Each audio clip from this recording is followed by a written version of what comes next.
we've sadly put too much emphasis on the physical at the cost of the philosophical, the scientific aspects of it, as it were. And so I would really encourage people to understand that aspect of it first. Hi, I'm Chantal Miller, proud Navision and Jamaican, and founder of Island Girls Rock. On this podcast, we champion women of the Caribbean and its diaspora, encouraging them to share their stories in a space created to celebrate them. It's equal parts fun, informative, and always engaging. Welcome to our tribe. On this episode, we have the pleasure of having one of the most enlightening conversations that we've had so far with Nadine McNeil, otherwise known as Universal Empress. Nadine is a yoga teacher, speaker, transformational coach, and humanitarian whose mission is to ignite infinite possibility in people around the world and share yoga with diverse, underserved communities. Jamaican by birth, Nadine travels the globe teaching yoga, speaking at events, and leading workshops. It's all about wellness. Hello, Nadine, and welcome to the Island Girls Rock podcast. It's really good to have you here.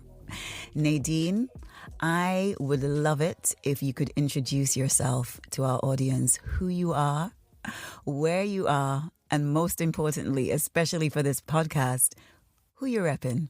Wow, beautiful. Well, first of all, thank you for having me here. My name is Nadine McNeil, Universal Empress, Jamaican by birth, universal in outlook. I have lived in on just about every continent except South America. And presently life finds me in Ubud, Bali, Indonesia, which is sort of my soul home, my spiritual home, as it were. And I absolutely love it here. While I am in Bali, I teach yoga full-time at Yoga Barn. In addition to doing that, I also do what I call transformation coaching at an individual as well as group and or corporate level. I am a writer, I'm an inspirational speaker, and really, what am I about? My mission is truly changing lives one breath at a time and learning how to live, love, and lead by example. Wow. Anything that envision for the world, I really envision for myself, practicing what I teach or preach, so to speak. Wow, Nadine, that is, in a word, a lot and magnificent and magical, and I'm really excited to get into this conversation. I have to let our audience know that this is a first for us. This is the first call-in podcast conversation that we've had. And we really, had to work around time differences between London and Bali. It's a 7-hour time difference, I think. That is correct, yes. All right. And it's Saturday night. So we appreciate this, okay? Thank you. And I appreciate you and what you're up to. So let's get right into your backstory, Nadine. So you've mentioned quite a few things which are all centered around wellness. So yoga, self-care work with individuals and within corporate companies and so forth. So tell me, how did you land there? How did this become your purpose? To cut a very long story short, as it were, prior to diving full-time into the world of health and wellness, I worked with the UN, the United Nations, doing emergency response and logistics. I have been in the Middle East, Africa, Asia, Europe, Jamaica, the Caribbean, as a result of this work. And basically, my own story led me to what I do full time. Okay. I got to a point of burnout within the UN system, as it were, doing field work, being in volatile situation, high adrenaline, adrenals in overdrive, nervous system shot. And the thing that helped to keep me balanced was my yoga. And there was a period where I sort of danced between two worlds, the UN world and the yoga world. And I recognized that if I were going to truly thrive in either world, I needed to make a choice. And so I chose to step into my yoga world, as it were, full time. So 5 years later, here I am doing what I love in a place that I love. And, you know, my reward is each time I get reports from clients, students, etc., just on how the impact of their world, of the work that we've done has shifted their lives. Okay. So Nadine, I mean, you said that you made this decision after straddling both worlds for some time, but how was that for you? How did you navigate actually leaving the work that you were doing with the UN into full-time health and wellness? Because, you know, from the outside, they seem to be quite disparate in terms of, you know, the functionality of each and the purpose of each. So how did you do that? Well, you know, they are and they aren't, Chantal. Okay. There comes a point where if we're not ready to make a choice, the universe will present us with an inevitable choice, as it were. Right. And in my case, that translated as my mother, who lives in Jamaica. I'm an only child, and she has Parkinson's disease. And there became a point where I was no longer able to manage her situation from halfway across the world. Right. And so I decided I needed to go home. I needed to get back home to really assess what was going on. And while I returned home, at that point, not decided, but life unfolded that, you know, I was offering yoga in prisons, in orphanages, In Jamaica. in girls' home in Jamaica. Okay. And so the point being that my initial, and it's funny in the yoga world nowadays, because many people come to yoga and then look at what they call the karma yoga, the service yoga. Afterwards, I actually entered the yoga world in reverse. Right. So in my early days, a lot of my yoga work was karma. And then I started to teach at one studio in Jamaica, Shakti Mind Body Fitness, one of the first really successful studios in Jamaica. Mm-hmm. And then one thing led to another. And I did return to the UN back in 2010, 2012, somewhere about there, and started to offer yoga in communities in Africa, again, as part of my own giving back philanthropy work. Okay. And it just got to a point where for me to blossom in either, I loved what I was doing in the UN. I was very good at it, but I wasn't really in touch with people at a human level, you know. So I wish I had more structure in sort of stepping from one to the other. Yes. So one thing I would say to anyone that's looking to transition from their JOB to their JOY is to try and have a strategy around that. Okay. So that was sort of it in a nutshell. I feel like I should be taking notes, you know, because I love how you kind of sum that all up. If you're looking to transition from your JOB to your JOY, which, yes, that resonates, make sure you have a strategy in place. Absolutely. I'm going to write that down. Yes. I'm definitely going to write that down. So Nadine, you're in Jamaica and you've made that transition, and you're doing one-on-ones as well as having yoga classes at studios. You know, the next question is, when did Bali manifest and how? What drove you to Bali? I first came to Bali, well, actually in the early 90s on a holiday with a boyfriend, but I then returned to Indonesia in 2005 following the 2004 tsunami. Wow, okay. And it was with UNICEF at the time, based in Jakarta. And I traveled around the country a fair bit, and I would come to Bali for R&R, and I fell in love with the place. When I hit my meltdown around 2007, 2008, Bali was the place I came to sort of regain my momentum, my balance. Okay. And the owners of Yoga Bar, and very dear friends of mine, they would keep saying to me, oh, you should move to Bali. Oh, you should move to Bali. And every year I would come, because there was a point when I just left the UN where I would spend about 3 months of the year in Bali. And each time I came, they'd go, oh, so when are you moving to Bali? When are you moving to Bali? And eventually in I believe it's 2014, I said, well, I'm going to move early next year. Okay. Yeah, and so I did. All and right. I absolutely have no regrets about that. That's amazing. Now, Nadine, you've said two things there. The first, you made reference to what you called your meltdown. So, and that was in 2007, I think you said? Yes, 2006, 2007, yes. So I'm going to ask, and you don't necessarily have to share, but this meltdown, was it an accumulation of different elements and different things happening in your life? Was it one thing? You know, what was going on? Why do you refer to it as your meltdown period? One of the things I realized is I had moved 2 major moves in 14 months. I had left Holland and went to Sudan. 1 week after I arrived in Sudan, Sudan went into a state of emergency. Right. At the time I was in Sudan, it was pretty full on. And then I left Sudan 9 months later and came to Indonesia. So I actually hadn't given myself a break, and my system physically was shut. Okay. And, I started to have things like anxiety attacks.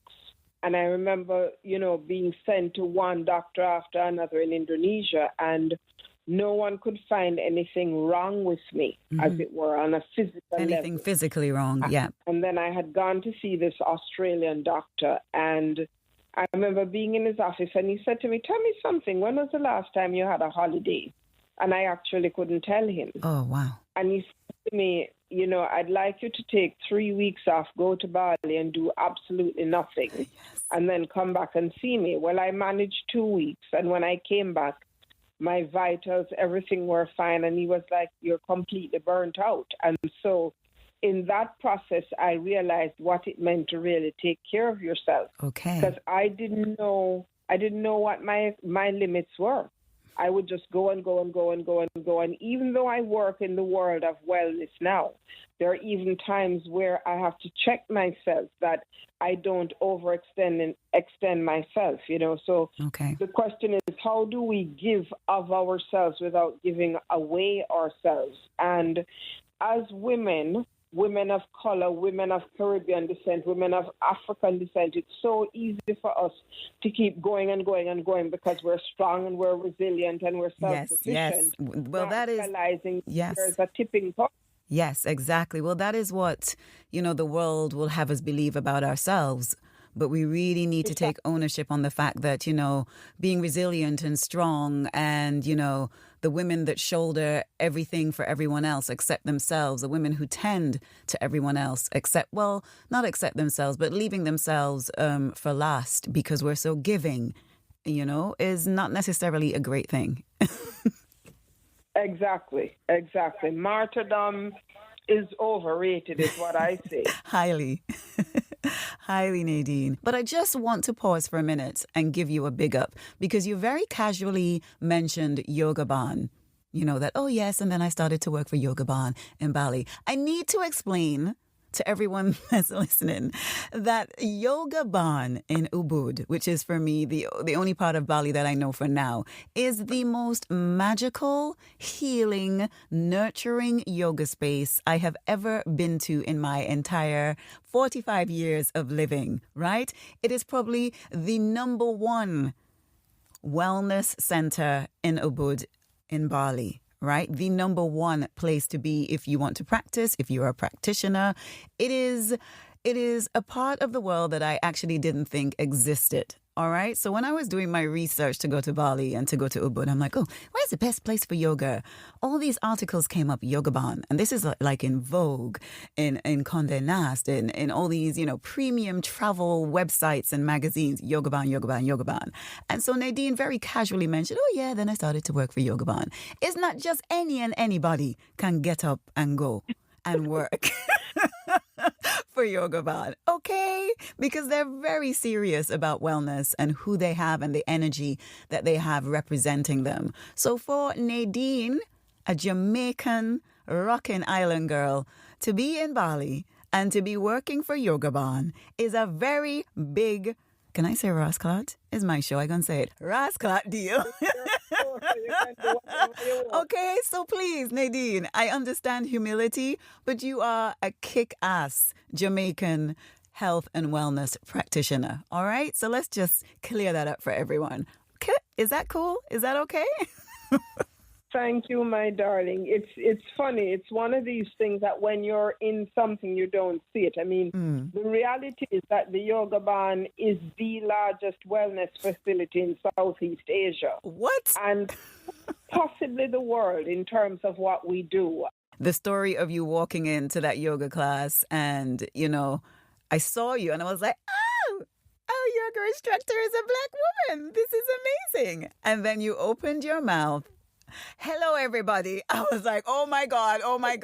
It's an island girl. Oh my God. I am like in heaven right now. So that was the beginning of a beautiful friendship. And I am most grateful that you were part of my first Bali experience. But I'm going to go now to something that you referenced in terms of health and wellness practitioners taking care of themselves, right? Because you are giving. I mean, I think that is the core of most people who enter into that space. They're carers. They want to see everyone else thrive and live their best life in a very holistic manner. But what steps do you take to take care of yourself? Right now, this very weekend, I'm in Canggu by the coast. And, you know, one of the blessings of yoga, of being in Bali rather, is you know, things like massages, healers, etc., are quite affordable in comparison to being in the Northern Hemisphere or Western society, as it were. So, you know, we're blessed to be able to take care of ourselves at a physical level. You know, things like fresh juices, following a vegan lifestyle is easy and affordable.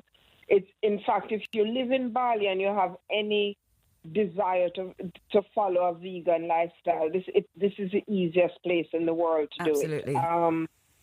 And, you know, you develop a certain level of awareness to know when it's time to kind of scale back and take care of yourself. At Yoga Barn, where you could be teaching classes that have up to 60 students at any one time, you really need to know how to balance yourself energetically, make sure you're getting proper rest, eating a balanced diet, taking supplements as and when, because that's a lot of energetic output that's coming from you. Mm-hmm. You've taken this weekend off, basically, to take care of yourself. Precisely. Wonderful. In your introduction, Nadine, you also introduced yourself as Universal Empress.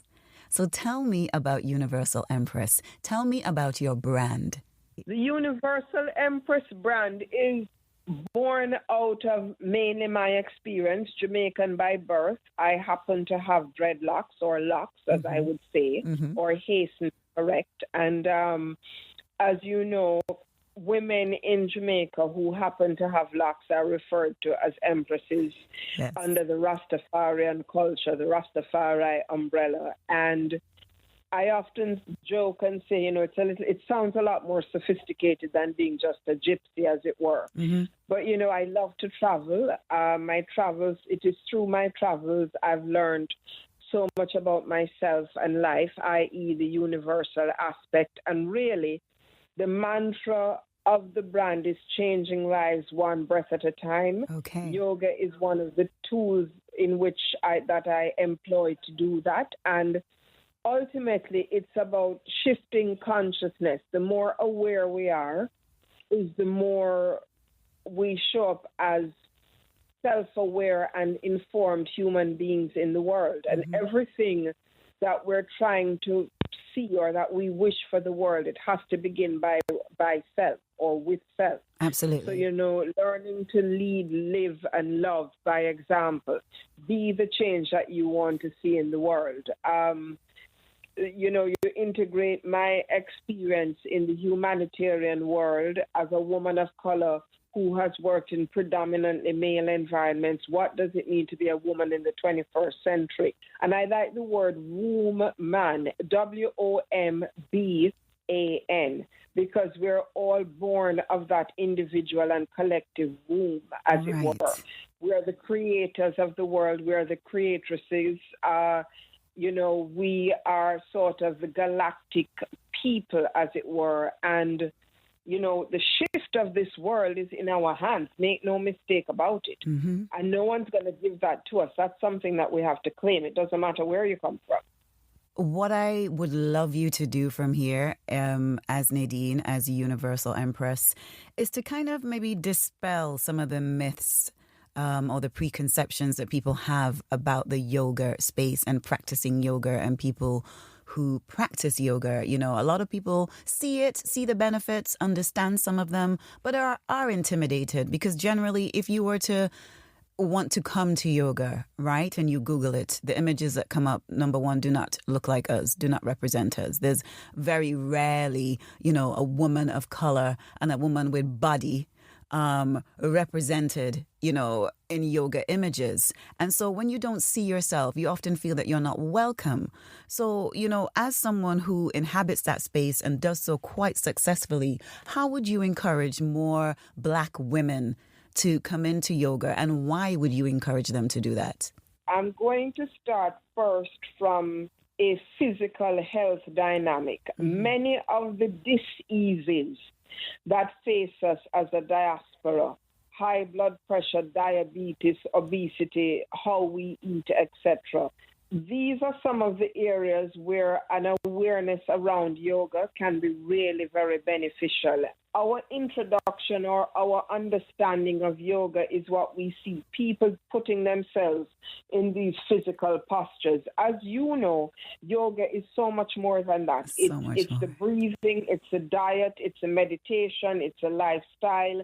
It's how we pray, feel, and think. Funnily enough, The Guardian ran an article a couple of days ago on Muji, an incredible sage who is based in Portugal. And many people didn't know that Muji is actually of Jamaican descent. Uh-huh. And Muji is of Jamaican descent. And Muji, his spiritual awakening, as it were, happened right in Brixton in the UK, in London. No. So yoga to me is anything that we do from a place of awareness. As people of color, we have rhythm, We've been dancing from Thy Kingdom Come. Dance is such a huge part of our culture. There is one particular lineage of yoga, Kemetic yoga, which comes out of the Egyptian lineage, as it were. If you look at the postures in Kemetic yoga, Many of them fashion the hieroglyphics, the images that you see in Egypt. And, I've heard this conversation before, and it's one that I sort of sit on the fence of it because there are some movers and shakers of color in the yoga world. I know a woman out of Texas, mm-hmm. Ebony Smith. Ebony is a large woman of color who is doing amazing things with yoga in the hood, taking yoga into inner city communities in the United States with children and doing extraordinary work. You have Leslie Salmon Jones out of Boston, Afro Flow Yoga, where, her whole practice is fashioned around. She was a former dancer with Alvin Ailey, is fashioned out of Afrocentric movement that integrates yoga. I myself combine yoga with dancehall. So I teach yoga with reggae, with dancehall music, which is like off chain. I've never done one of those classes with you, Nadine. Hello, dancehall yoga? You have to... What with? Yes. I tend to offer that a lot, like at festivals and large-scale events, and people love it. Of course. Because... it's incredible to see how that rolls out. So there is yoga out there for us. Mm-hmm. And also it is important to me that we also show up when we can and make a statement. I'm all about bucking the system. Mm-hmm. Your path is definitely aligned with that, with bucking the system. Totally. Absolutely. unapologetic rebel. Now, for someone who's listening to this conversation and feeling a bit fired up, they're feeling that fire in their belly, like, you know what, I'm going to try this thing, I'm going to try this yoga thing, because as you said, the benefits are far reaching beyond physical, it's, emotional, mental well-being as well. And combining yoga with meditation, I know from my personal journey, has definitely had a very grounding impact on how I deal with the many plot twists of life, because life is life and you are always going to have plot twists, some bigger than some and some plenty at the same time, which is, I actually can say I do not like those moments when there's more than one plot twist at a time. But who does but as you said, change is the new constant, and so as conscious individuals, as it were, our role is to be able to navigate through all of this and show up fully. There are certain things both in terms of work, in terms of life. All I can say is thank God for yoga. I don't know how I would have managed without it. So what would your advice be, though, Nadine, to someone who's like, okay, I kind of get it and I want to start, but, do I have to be flexible? Do I have to, is there a resource that you could point them to, or perhaps yourself, do you have any instructional videos on your website? Like, what can an absolute beginner do to get started with their yoga journey? Well, I think the first thing is not so much flexibility of the body, but flexibility of the mind, being open. I do have some classes on a platform called CSEEBBE Now, NOWCBnow.com. I have classes online there. And I would just say, start slowly. Take it one step, one breath at a time.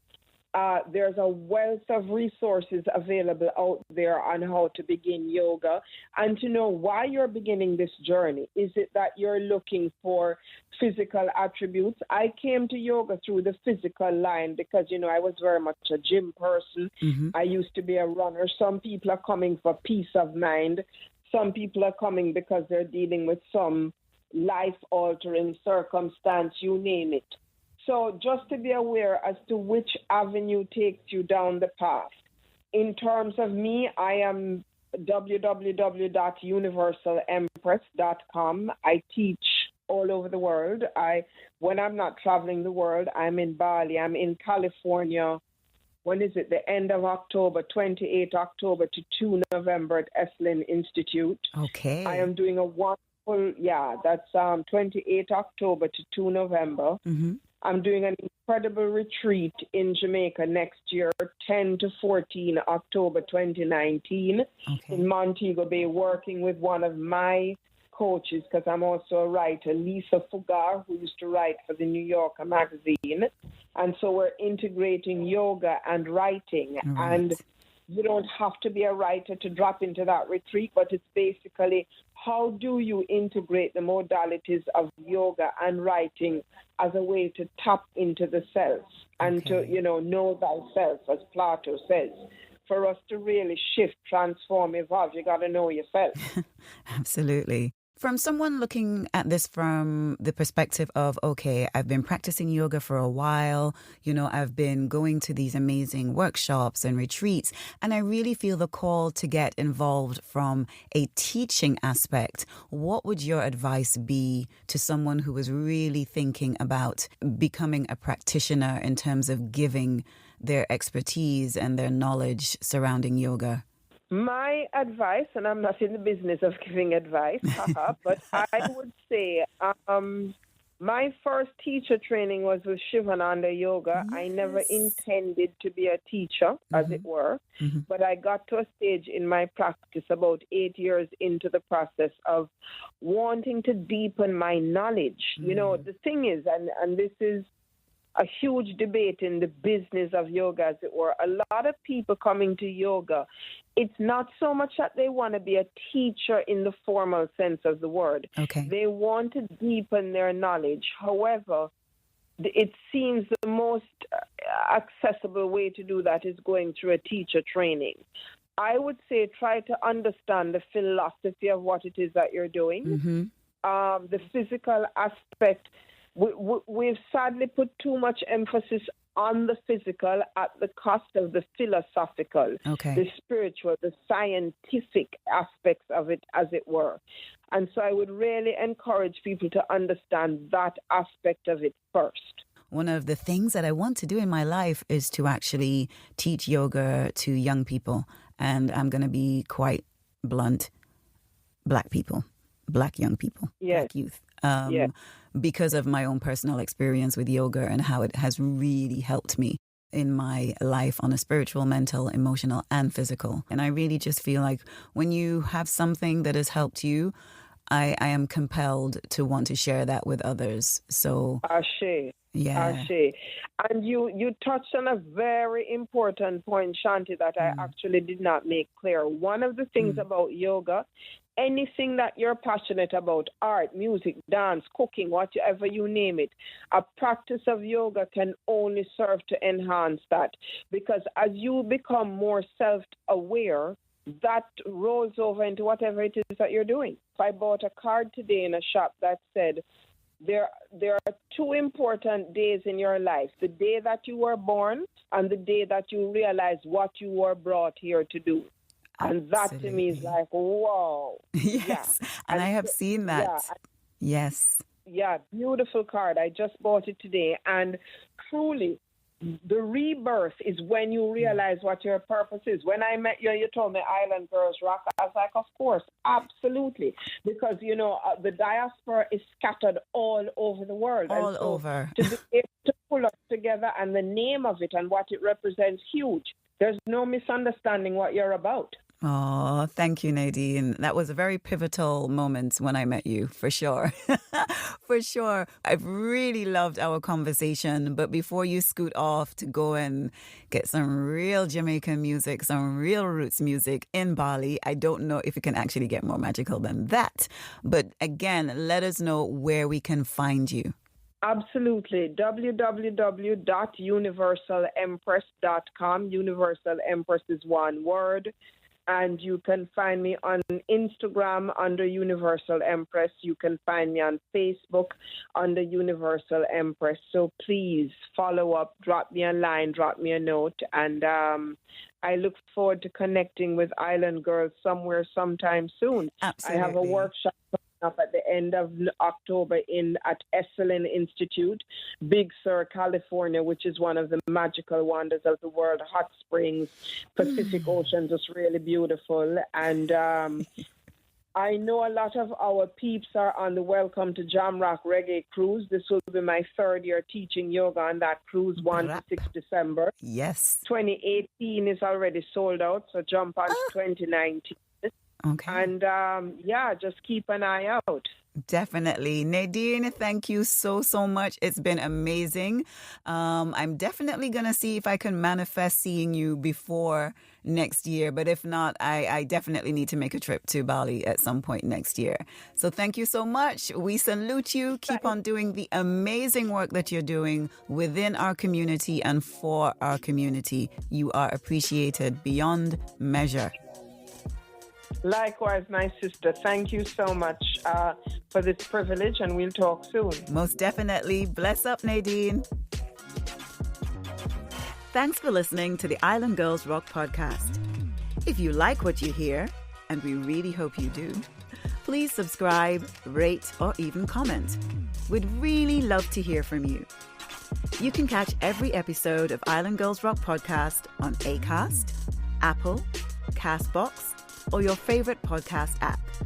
You can connect with us on Twitter and Instagram using IGR_love or with hashtag IslandGirlsRockPod. You can also visit islandgirlsrock.com to find out more about who we are and what we do.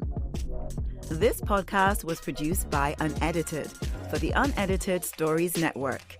See you again soon.